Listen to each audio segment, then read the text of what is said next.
같이 보실 하나님의 말씀은 로마서 1장 28절 말씀입니다. 다 찾으신 줄로 알고 한 목소리로 합독하여 말씀 읽어나가겠습니다. 또한 그들이 마음에 하나님 두기를 싫어하며 하나님께서 그들을 그 상실한 마음대로 내버려 두사 합당하지 못한 일을 하게 하셨으니. 아멘. 할렐루야. 오늘도 주일 오후 예배에 나오신 성도님들 주님의 이름으로 환영합니다. 오늘 같이 보실 말씀의 제목은 하나님의 무관심이라는 말씀의 제목을 가지고 함께 은혜를 나누어 보려고 합니다. 이 무관심이라는 단어를 들었을 때 어떠한 생각이 떠오르시나요? 다양한 생각이 떠오르셨을 건데요. 저는 이 무관심이라는 단어를 참 좋아했습니다.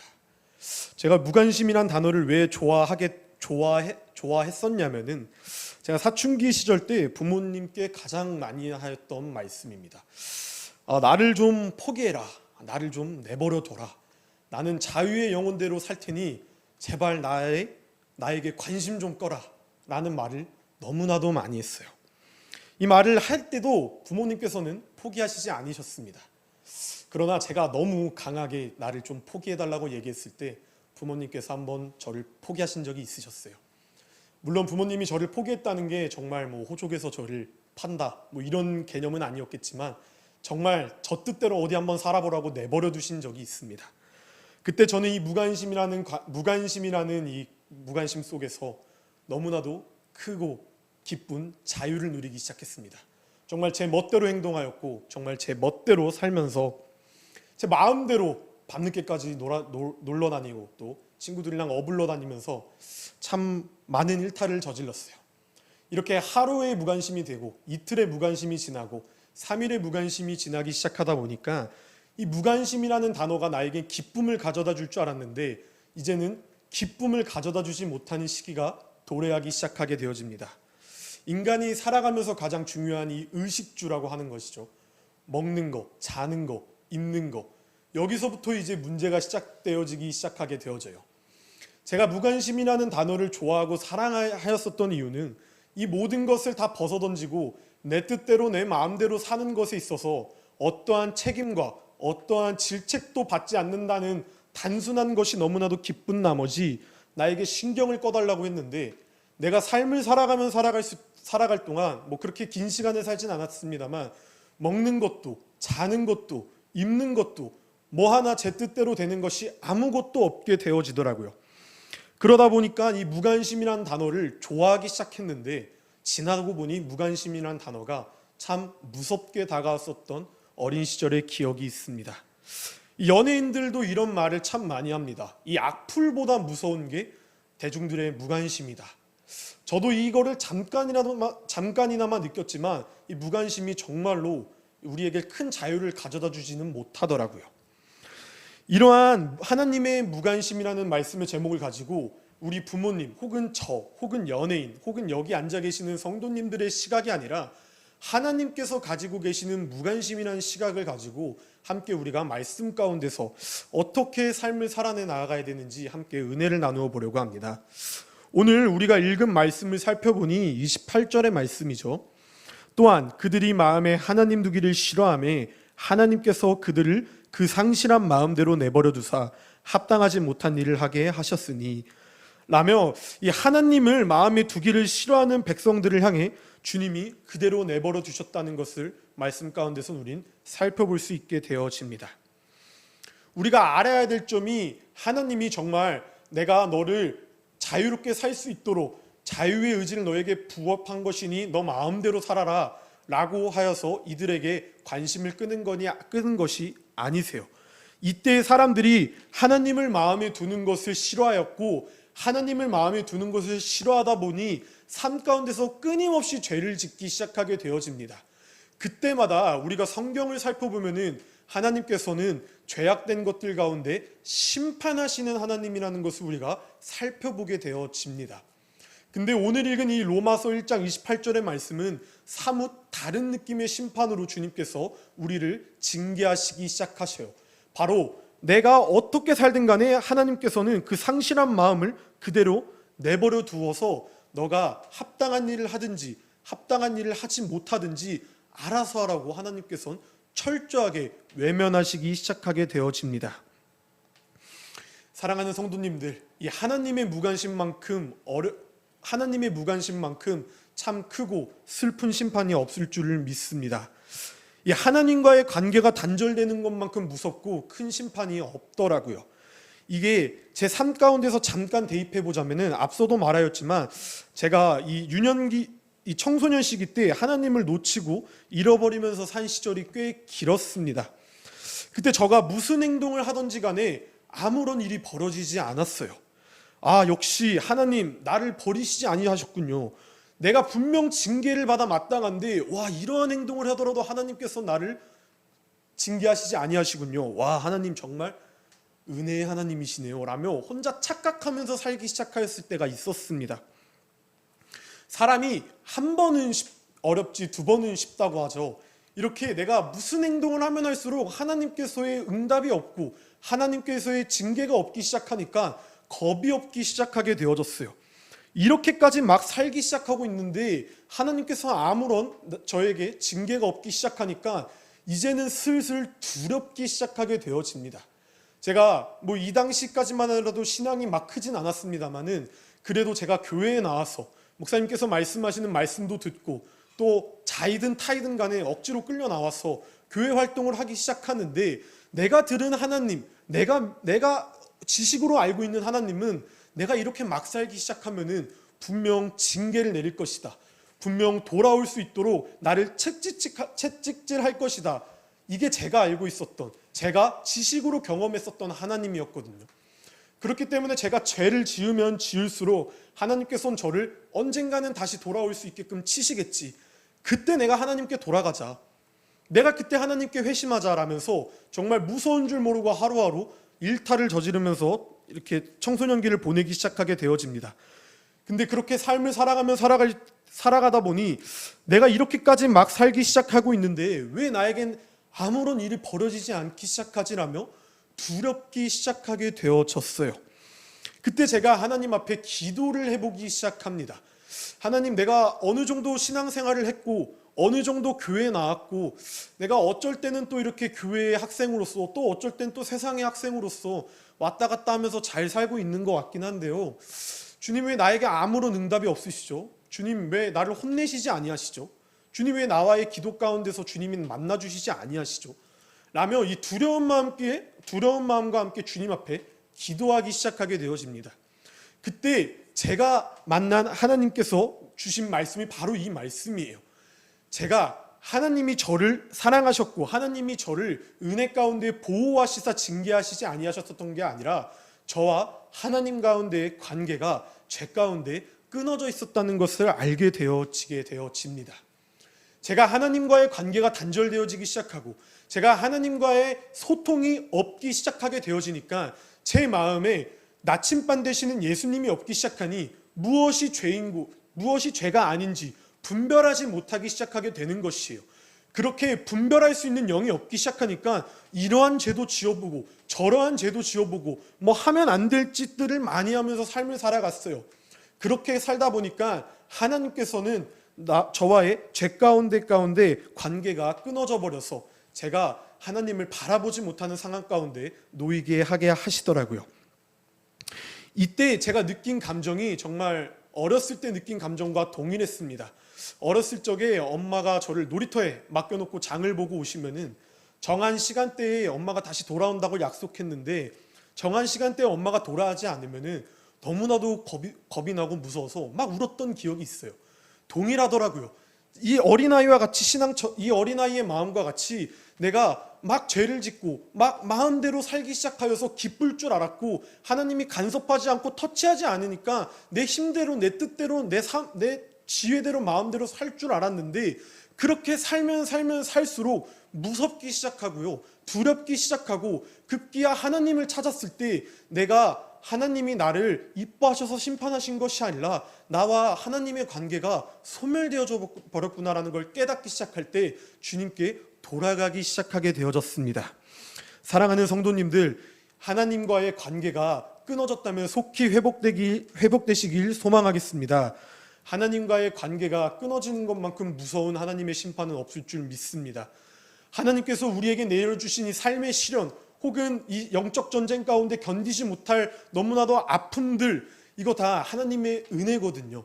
이게 하나님의 섭리고 하나님의 사랑이더라고요. 하나님의 섭리와 하나님의 사랑이 없으면은, 하나님과의 관계와 소통이 없으면은 하나님과 저는 남이 되어져 버려요. 그러면은 그것만큼 무서운 일이 없을 줄 믿습니다. 밖에 있는 매미가 아프다고 운다 한들 저희가 매미에게 관심이 있기나 하겠습니까? 동일한 거예요. 하나님과의 이 관계가 끊어져 버리고 하나님이 우리를 철저히 외면하기 시작할 때는, 내가 아프건 내가 힘들건 하나님께서 우리의 부르짖음 가운데 나타나는 소통의 창구가 막히기 시작하면 우리가 죄 가운데 넘어질 수밖에 없다는 것을 말씀하고 계세요. 다시 말씀으로 돌아와 이때 사람들도 동일하게 하나님의 무관심 속에서 철저하게 무너지기 시작하게 되어집니다. 하나님이 이 당시에 이 사람들을 왜 마음속에서 지우려고 하셨냐면은, 이 당시에 이 로마서 1장 말씀의 시대적 상황을 쭉 살펴보면 이 당시에 동성애가 막 들어오기 시작하게 되어져요. 하나님이 창조하셨고 하나님의 창조의 순리대로 남자와 여자가 사랑하여 아이를 낳는 것을 하나님께서는 허락하셨는데, 이 당시에 이 땅 가운데 정말 음란의 영이 들어와서 사람들이 막 동성애를 짓기 시작하게 되어집니다. 그것이 죄인지 죄가 아닌지 분별하지 못하기 시작하며 막 음흉한 죄 가운데 사람들이 넘어지기 시작하거든요. 그때 하나님께서 그들을 마음에 두시기를 멀리하셨다 말씀하시며, 이 당시 백성들이 동성애와 더불어서 불의와 추악과 탐욕과 시기와 살인과 분쟁, 사기, 비방, 교만, 부모를 거역하고 무자비하기 시작하며 해서는 안 될 행동을 당연하게 시작하고 있다는 것입니다. 왜일까요? 하나님과의 관계가 끊어졌기 때문이에요. 그때 하나님이 이들에게 이렇게 말씀하십니다. 로마서 2장 2절의 말씀인데요. 이런 일을 행하는 자에게 하나님의 심판이 진리대로 되는 줄 우리가 아노라. 다음 6절 말씀입니다. 하나님께서는 각 사람에게 그 행한 대로 보응하시되, 라며 결국에 그 길의 끝은 하나님의 심판이 진리대로 이루어진다고 주님께서는 분명히 말씀하고 계신다는 것을 우린 기억하셔야 될 줄 믿습니다. 그 심판 가운데선 그 누구도 면책받을 수가 없어요. 하나님이 말씀하셨고 하나님이 계획하신 그 심판의 진리 가운데선 그 누구에게도 면책은 주어지지 않습니다. 진리대로 하나님이 업보를 청산하시며 그 자리에 계실 줄을 믿습니다. 사랑하는 성도님들, 하나님의 심판이 있다는 것 또한 우리를 향한 하나님의 사랑인 줄을 믿습니다. 그것도 은혜인 줄을 믿습니다. 하나님은 사랑의 하나님이 맞으세요. 그렇기 때문에 우리에게 심판이 있는 것입니다. 제가 지금은 아닌데요, 예전에 참 좋아했었던 현대의 동양 철학자가 있어요. 그 사람이 하는 말이 이거였었습니다. 하나님이 시민이라면은 심판이라는 것은 세상에 존재하면 안 된다라고 주장하는 것을 제가 들은 적이 있어요. 그 주장은 틀렸습니다. 제가 그 주장을 듣고 난 뒤로부터 그 동양 철학자의 어떠한 자서나 영상을 찾아보진 않았습니다만, 하나님이 우리의 구원자이시기 때문에 우리 삶 가운데 심판이 있을 줄 믿습니다. 하나님이 우리의 구원자이시고 삶 가운데서 아무 일도 없이 잔잔하게 신앙의 경주를 이어나가는 것 또한 우리 삶 가운데선 너무나도 감사한 일이지만, 내가 너무도 힘들고 너무나도 지쳤고 너무나도 쓰러졌고 너무나도 죄악된 것 가운데 거하여서 자꾸만 넘어지려고 할 때 주님이 주시는 징계는 사랑의 매예요. 사랑의 매인 줄을 믿습니다. 그러나 그 징계함 가운데서도 나의 삶 가운데서 아무런 일이 벌어나지 않고 정말 막 갈증이 나고 두렵기 시작하고 정말 하나님이 내 삶 가운데 주권한다는 것을 느끼지 못할 때에는 우리가 속히 돌아오는 선택을 하시길 소망합니다. 하나님과의 관계가 끊어지기 시작하였다는 증거거든요. 그 심판보다 무서운 심판은 없을 줄 믿습니다. 하나님께서는 우리의 관계를 회복하시길 원하시는 분이세요. 하나님이 우리를 관계를 끊으셨다 하셔가지고 우리를 만나고 싶어 하시지 않는 분이 아니시란 말씀이세요. 하나님께서 관계가 끊어졌다고 하면 하나님께 돌아오시면 됩니다. 하나님께서는 돌아오시는 자를 마다하시지 않은 줄을 믿습니다. 주님께서는 이렇게 말씀하고 계셨어요. 2장 4절의 말씀입니다. 혹 내가 하나님의 인자하심이 너를 인도하여 회개하게 하심을 알지 못하여 그의 인자하심과 용납하심과 길이 참으심이 풍성함을 멸시하느냐 라며 방향을 바꾸어 다시 주님께 돌아오실 것을 주님께서는 촉구하고 계신다는 것이에요. 관계가 끊어졌다고 하여서 하나님은 우리를 만나주지 아니하시는 분이 아니라는 것입니다. 하나님의 인자하심이 너를 인도하여 회개하심을 알길 원하신다는 분이세요. 그렇기 때문에 우리가 관계가 끊어졌어요. 하나님과의 죄 가운데 소통이 없게 되어져요. 내가 하나님이 내 삶 가운데 없는 것 같아요라고 갈증이 나기 시작할 땐 하나님의 무관심 가운데 외치십시오.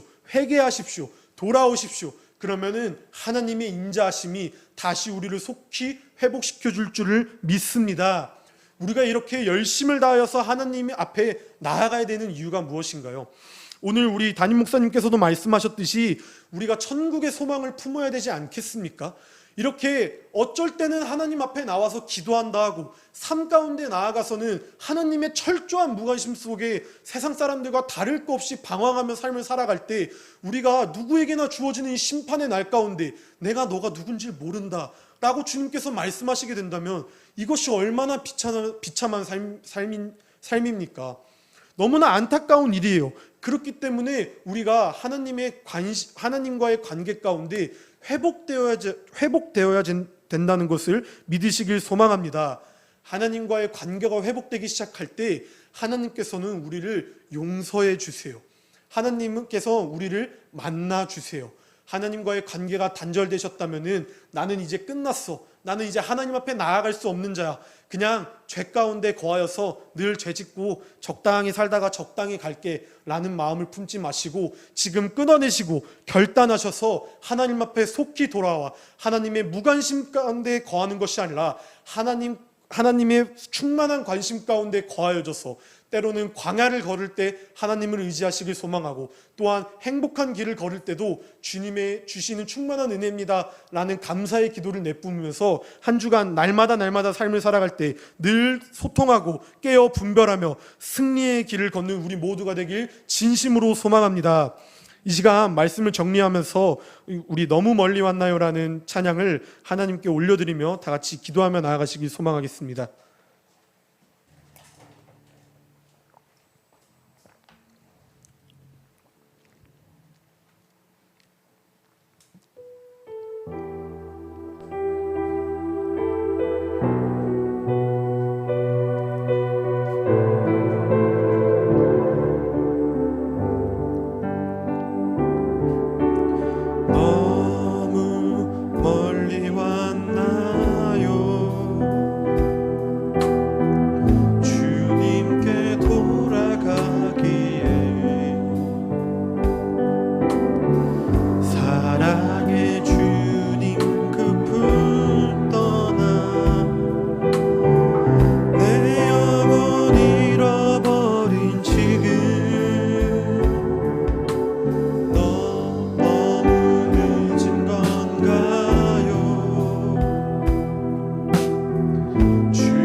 다시 주님의 얼굴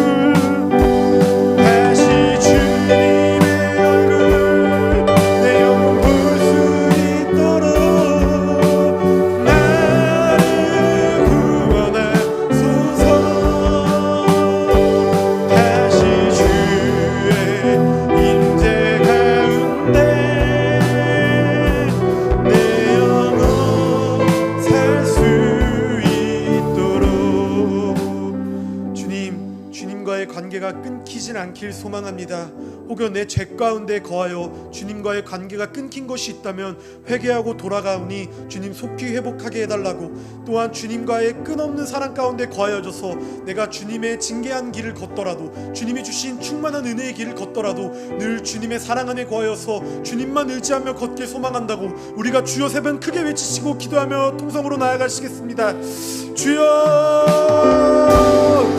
주여, 주여. 사랑의 하나님 아버지 감사합니다. 아버지, 내가 죄 가운데 주님 앞에 나오지 못하는 것이 있다면 이 로마서 1장의 말씀처럼 끊임없이 죄를 짓는 것이 아니라 속히 끊어내고 주님 앞에 돌아가길 소망하오니 아버지, 나를 회복시켜 주시옵소서. 하나님의 심판 가운데 주님과의 관계가 끊어진 심판이 가장 무서운 줄 압니다. 아버지, 내 삶 가운데 나침반드시는 예수 그리스도가 없다면 나는 계속해서 넘어질 수밖에 없습니다. 나는 무엇이 옳고 그른지 분별할 수 없게 되어집니다. 그럴 때 최후의 승리를 얻는 그날 가운데 심판의 하나님이 이 땅에 내려오시면 내가 면책받을 길이 없습니다.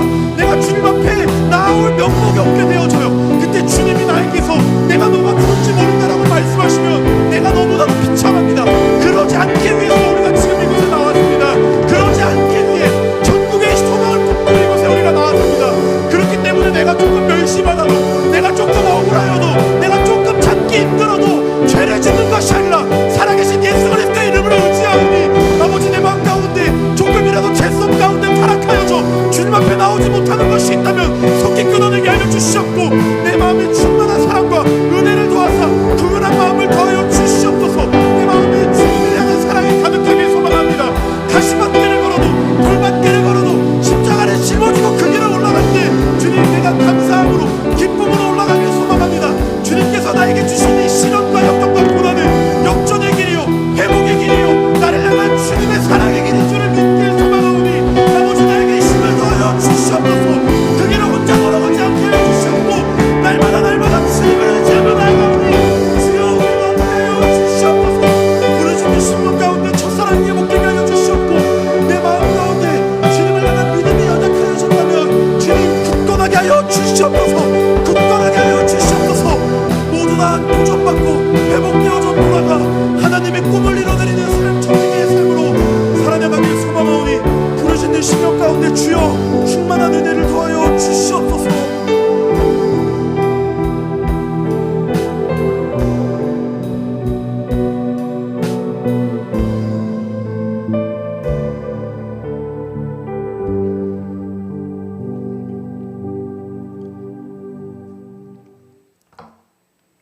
사랑의 하나님 아버지 감사합니다. 아버지, 우리가 이 시간 주님의 말씀을 들었습니다. 주님과의 관계가 끊어진 것이 있다면, 죄 가운데 주님 앞에 나오지 못하는 것이 있다면 속히 끊어내고 주님 앞에 돌아가길 소망하오니 인자하신 주님, 우리를 만나 주시옵고 우리를 다시 회복시켜 주시옵소서. 아버지, 무관심한 가운데 주님의 관계가 끊어진 삶 가운데에서는 내가 주님의 뜻대로 삶을 살아갈 수 없음을 고백합니다. 우리는 인간이고 우리는 연약합니다. 그렇기 때문에 끊임없이 죄 가운데 넘어지고 있으니 주님, 나와 늘 함께하여 주시옵소서. 나와 늘 함께하여 주셔서 능히 승리할 수 있는 힘을 더하여 주시옵소서. 주님, 내가 한 주간도 날마다 주님 뜻 안에 거하여서 이렇게 승리의 길을 향해 달려가길 소망합니다. 주님, 내가 이렇게 부르짖었고, 내가 이렇게 기도하였고, 내가 이렇게 말씀을 들었고, 주님, 내가 이렇게 주님 앞에 찬양 올려드렸습니다. 이것이 그냥 허례허식으로 그냥 들어지는 것이 아니라 정말 내 믿음이 되고 내 신앙이 되고 내 고백이 되어져서 정말 주님이 원하시는 합당한 삶을 살아나가는 한 주가 되길 소망하오니 주님이 무더위 가운데서도 우리와 늘 함께 지켜보호하사 주님 뜻대로 삶을 살아갈 수 있도록 우리를 인도하여 주시옵소서. 그렇게 한 주간 삶을 살아내갈 수 있도록 주님께서 우리와 동행하여 주실 것을 믿사오며, 이 모든 말씀 거룩하시고 살아계시고 사랑이 많으신 우리 주 예수 그리스도 이름 받들어 기도 올려드립니다. 아멘. 우리 주기도문함으로 예배 마무리하겠습니다. 하늘에 계신 우리 아버지여, 이름이 거룩히 여김을 받으시오며 나라에 임하옵시며 뜻이 하늘에서 이루어진 것 같이 땅에서도 이루어지이다. 오늘날 우리에게 일용할 양식을 주옵시고 우리가 우리에게 죄 지은 자를 사하여 준 것 같이 우리의 죄를 사하여 주옵시고 우리를 시험에 들게 하지 마옵시고 다만 악에서 구하옵소서. 대개 나라와 권세와 영광이 아버지께 영원히 쌓옵나이다. 아멘.